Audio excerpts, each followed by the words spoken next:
le portail de Notre-Dame de Paris.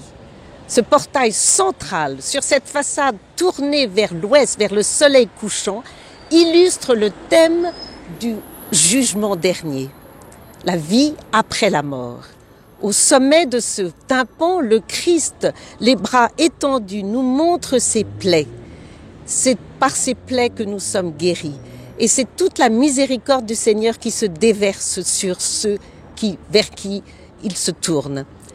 À sa gauche, la Vierge implorant et Saint Jean.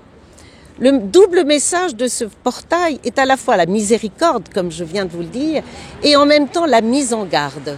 Cette porte peut être fermée aussi. Fermée à ceux qui sont à sa gauche, donc sur notre droite, sinistra, ceux qui refusent le Christ. Au deuxième niveau, nous avons à gauche donc ceux qui sont tournés vers lui et à droite ceux qui ont le dos tourné, qui refusent son amour et qui refusent sa miséricorde. Ce n'est pas simplement des sales gars, si je peux dire. Vous reconnaissez des évêques, des prêtres, des rois, des reines. Et il tombe sur la droite, la tête la première, dans la gueule du Léviathan.